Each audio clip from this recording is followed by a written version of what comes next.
now to discuss all things Boeing. We're joined by Scott Hamilton. Scott's the managing director at the Leeham Company, LLC. Scott, again, good to see you. I kind of want to get right to it because I think John really hit the nail on the head talking about this. I mean, this company was the gold standard in many ways, and it's simply taking a beating in its stock price and the way the public is looking at the company. Let's talk about what went on today. How surprised were you by today's results, and were there highlights from this earnings call? Well, the highlight was that Boeing Defense has come back into some level of profitability, which helped offset the huge billion-dollar plus loss at Boeing Commercial Airplanes. And the services division had stellar results with an operating margin of 18%. Those were the highlights. As we mentioned, of course, the company's reputation has just taken a beating. Let's recap Boeing's ongoing issues, starting at the 737 MAX. Oh, well, we would have to have a lot longer than we do right now, but there are the safety issues, there are the production issues, there's the issue over at Spirit AeroSystems, which does the fuselage for the 737. There's still the fear on the part of employees of retaliation and retribution if they speak up, despite Boeing's claims that they've solved that problem. And the list just frankly goes on. Yeah, what went wrong with this company? Well, most people like to go back to 1997 when Boeing and McDonnell Douglas merged. And the CEO of McDonnell Douglas, a man by the name of Harry Stonecipher, became president, chief operating officer at Boeing. Harry came out of the Jack Welch GE School of Shareholder Value, and that's when the shift started to go from Boeing, the engineering company, to Boeing, a shareholder value company. Yeah, once you have those obligations to the public and everybody's looking at the kind of money you're making, I guess that does really weigh on it. So let's take a broader look at the way airlines themselves are responding as we gear up for the really busy summer travel season. Obviously, the airlines that are in the production line certainly aren't having a huge impact at this point, but what are airlines doing? Because before we came to you, we talked about this new measure that the Biden administration just approved, that now the airlines have to pay cash when their employees either get their flights canceled, dramatically delayed, bags don't show up, and so on. Well, the airlines, because Boeing is unable to deliver airplanes that have been ordered at the time schedule that they've wanted, and for different reasons, Airbus has that same problem.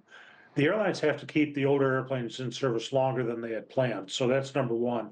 In terms of actually the consumer element that you've just described, this is brand new for the U.S. airlines. There have been similar regulations over in Europe for many, many years. So it's going to be a matter of adjustment, and there's been some speculation that airfares are going to go up because these refunds are going to be mandated for a variety of reasons that they've not had to deal with before. Yeah, and John Terrett also just recounted how Calhoun is going to be leaving the company. They're going to have a new CEO chairman. So what changes is Boeing implementing? What have they done so far? What else can they do? And boy, once you lose the luster with public trust, it is very difficult to win back. Absolutely. And of course, the simple answer, and it's not a simple solution to get to the simple answers, Boeing must begin to deliver, make airplanes correctly. But the getting there is what the complexity is all about. And that is cleaning up the traveled work that Calhoun talked about today on the earnings call. And traveled work is work that was incomplete going into the factory and incomplete coming out of the factory and had to be done on the ramp after the airplane left. They want to put a stop to travel work to the extent that they can. They obviously have to make sure that the protocols for safety and production are fixed. That's not a simple solution. And they really need to change the entire culture. And since it's been 30 years getting to this point where the culture is afraid of the management, it's going to be a long process to give the culture confidence that they can speak up without retaliation. And let's pick up on that, Scott, if I can, and talk about what happened last week at Capitol Hill here, testifying before Congress, the whistleblowers. What else do you expect congressional leaders are going to do to really hold Boeing accountable for where they are right now? Well, I'm a real cynic about these congressional hearings. I think, as most of the time, it's more about members of Congress getting their 15 seconds on the evening news than it is about actually solving a problem. The problem with Congress and the FAA and the FAA oversight of Boeing is that Congress has never given the FAA the money which would allow them to hire the resources, the human resources needed to do the job of oversight themselves. That's why the FAA has had to farm that out to Boeing. And this is across all government agencies, by the way. Yeah.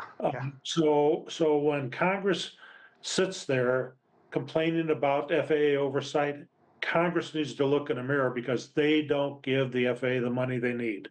Yeah. Scott, I got to tell you, posturing is a time-honored tradition on Capitol Hill, and I don't think it's going to go away. Scott Hamilton, we always appreciate your insight. Thank you so much. You're welcome.